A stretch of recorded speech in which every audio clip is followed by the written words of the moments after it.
Joining the world of project management is just not a career move, it's an odyssey. Actually, it's filled with opportunities, challenges, also rewards.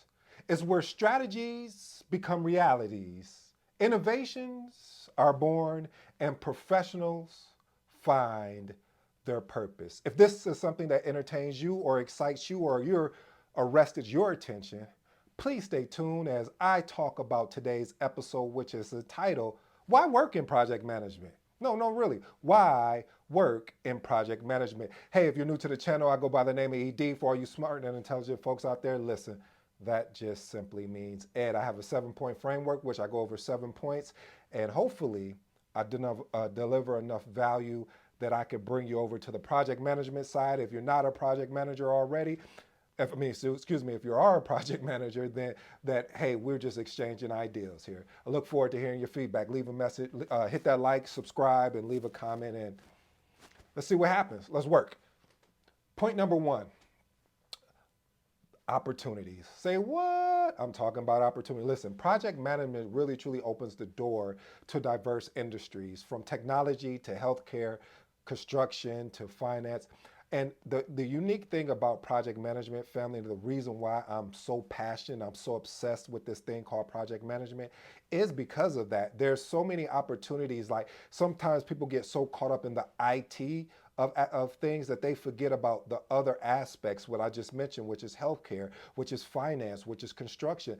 A project manager, if you've watched any of the videos thus far, you know that a project manager, we're like a chameleon in a sense. Ooh, I like that. I think that may be my new thing. We're like a chameleon. Well, an exceptional project manager is like a chameleon. They should be able to fit in, plug and play. They may not have all the details of the industry just yet, but the whole thing, because that project manager is a life learner, it shouldn't take them long to get up to speed. And when I say shouldn't take them long, that's depending on what the ask is. But if the point I'm really driving home is that this is project management creates so many opportunities in different organizations. So if you're out there looking for a project management role, just don't get stuck in IT and say, oh, well, there's nothing available in IT for a project manager. I'm not going to do that. No, no, no, no. You need to open up your mind. You need to get outside the box. No point intended. But seriously though, family, it really, I mean, okay, I can go on and on. Let me not drain this. Let's move on to point number two. Um, multi, I said multidisciplinary mastery. Basically, as a project manager, you have to develop an expertise in discipline.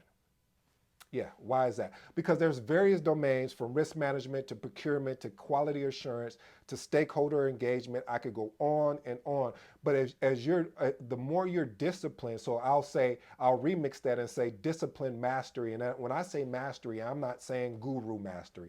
I'm saying continuously beating on your craft or working on your craft or developing your craft or being better at your craft, and understanding that you're going to have to be able to, okay, we're in this box right now. Now we're going to move over here and work on this. And then we'll move back over here and then we'll come back. So you have to have the discipline to, as Gary Keller said, keep in his book, I think it's one thing, the one thing, or oh man, I'm mad, can't remember that. But anyway, the whole thing is don't get spread all over the place until you first focus on one box at a time.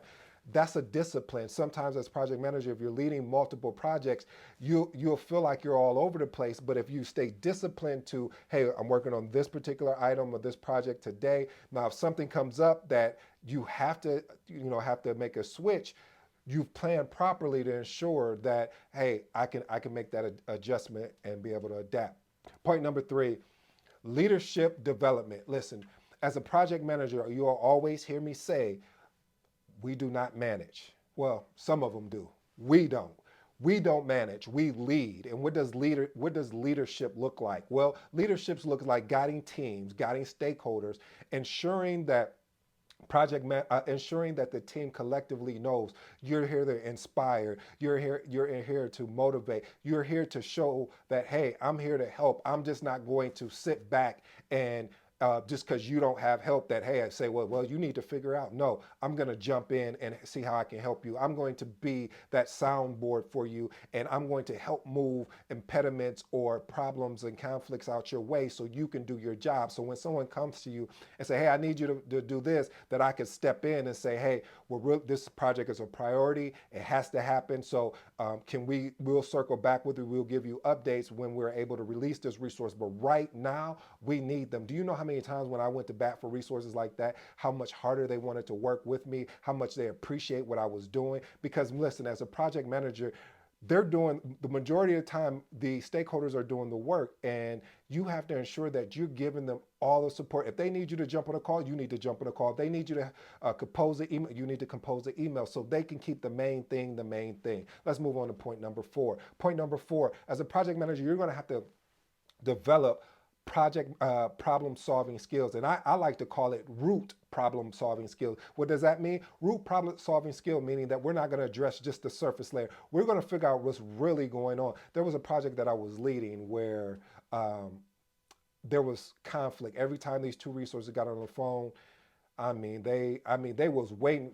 As soon as one of them slipped up, the other one was just attacking them, just yelling. And then, finally I was just like, because again, I always say all conflict is not bad, but when it turns toxic, that's when we need to address it. And so I kicked them both off the call, and they were shocked, like, oh, why did you kick us off the call? I said, because you're affecting the rest of the team. It's like that whole adage or ideology that one bad apple spoils the bunch. And so I would rather for the rest of the team and myself to pick up your workload than to deal with that toxicity of you being toxic on a call and you guys are not supporting each other. So if you're leading a project like that, have the courage to escalate and say, hey, I need either some new resources or we'll figure this out, because we always will, we always have. So being able to tackle complex challenges and find innovative ways to provide solutions. Point number 5, which you will love, career advancement. Listen, there's some amazing certifications out there. Shout out to my favorite institute, Project Management Institute. But Project Management Institute, they have so many different certifications, but their foundation really was started with PMP, the CAPM, and then their newest one, which is the PMI ACP, and the ACP is around Agile. That's one that I'm going after now. I have the PMP and the CAPM, not trying to impress you, but to impress upon you that the career advancements here for a project manager, there's someone that's a life learner. It really unlocks a new career for for growth in your career. And reason why is because you're constantly having to add more tools to your toolbox. You're constantly having to learn, unlearn, and then relearn again. Ooh, I like that, because a lot of times, the old style of project management is not, effective on the new style of project management. What do you mean, ED? Well, this is how it is. There used to be, I think, when I started studying project management, there was only 47 processes. Now we're up to 49. There was different verbiages of context of how the name was. Like, it used to be, instead of resource management, it was human resource management. And so it changed based on the times that we're living in, which I love. If you're somebody that don't like change, project management is probably not for you. But if you're somebody that loves change, that loves excitement, loves challenges, and you love growing in your profession and your career, this definitely profession that I love, that I'm obsessed with, called project management, is for you. Listen, project management, point number 6, is global, international, widespread. Can I go on, or you got the point? Point I'm trying to make, family, is that this is why I love project management. I'm so obsessed with it, is that I could go I could go to Jamaica and they have a PMI. I could go to India, they have a PMI. I could go to Japan, they have a PMI, because it's international. My certification is valid everywhere, those countries that I name, and much more. And that's the amazing thing, because how many times, sometimes, like, if you had a degree and maybe you went to another country, that may not be respected as much compared to what these certifications is. So I'm truly appreciative of PMI, how they took the time to make this more of a global and international, and they were thinking that way instead of just thinking, oh, we're just going to do it for the States. So one of the things, if you get in this thing that I love, that I'm passionate about, called project management, you will be on a global scale. So now instead of just looking for jobs in the States, maybe will you say, hey, I want to move to Jamaica. I want to be on the island. I want to cool out and chill and have some beautiful weather consistently. You can go there and be an amazing project manager. Let's move on to point number 7, versatility. Project management has really forced me to develop my skill set outside of just what the norm is. What I mean by that is I read books on sales, I read books on marketing. And you're like, well, why would you do that? Well, because when you're sending out emails, just imagine if you're someone that's constantly getting emails and they're the same boring emails. So I try to not try, I make sure my emails make you want to open them. I have a catchy, Russell talks about he talks about the hook, story, and offer. So that's exactly what I do. I'll have a hook. My hook in the subject line will be something that'll arrest your attention. The story is sometimes really high level bullet points but giving you context of why this email is being sent. And then the offer is, hey, I need help, or hey, we need to get some more additional resources in place so we can be successful. So you have to have that versatility.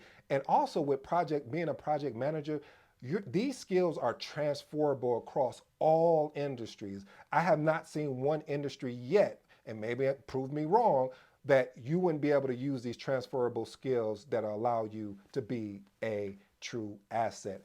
I want to over deliver again, family. So my last and final point is continuous learning. I will tell you this, do not, and I repeat, do not get into this profession if you are refusing to be a lifelong learner. Because if you get one of those certifications, if you decide to go after your PMP, if you decide to go after your CAPM, if you decide to go after your PMI ACP, you're going to be required to get something called PDUs. What are PDUs? Great question. PDUs are professional development units. For me as a PMP, I need to have 60 over 3 years. So for me, I knock mines out fast because I'm constantly learning. I'm constantly honing my skill, and I'm nowhere close to where I want to be, but I'm so much further than where I used to be. Hey family, I hope you enjoyed today's episode. I go by the name of ED. Until next time, you know the slogan, you know the motto. I'm out.